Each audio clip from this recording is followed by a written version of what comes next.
Telangana Congress party రాష్ట్ర అధ్యక్షునిగా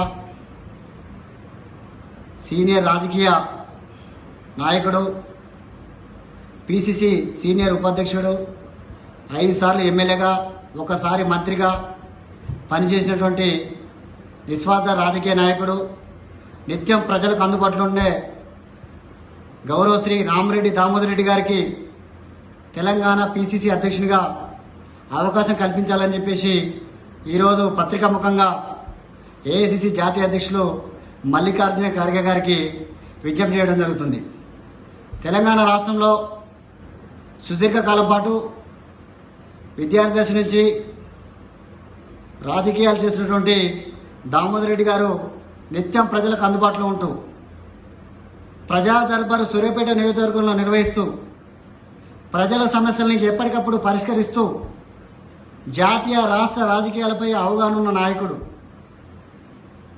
వ్యవసాయ కుటుంబం నుంచి వచ్చి పేద ప్రజల కోసం తన జీవితాన్ని త్యాగం చేసినటువంటి మహానాయకుడు దామోదర్ రెడ్డి లాంటి ప్రజానేతకు, ప్రజల సమస్యలపై పూర్తి అవగాహన ఉన్న నాయకుడికి తెలంగాణ ప్రదేశ్ కాంగ్రెస్ కమిటీ అధ్యక్షునిగా అవకాశం కల్పించాలని చెప్పేసి తెలంగాణ యోజన జేఏసీ పక్షాన ఏఐసిసి జాతీయ అధ్యక్షులు మల్లికార్జున ఖర్గే గారికి విజ్ఞప్తి చేయడం జరుగుతుంది.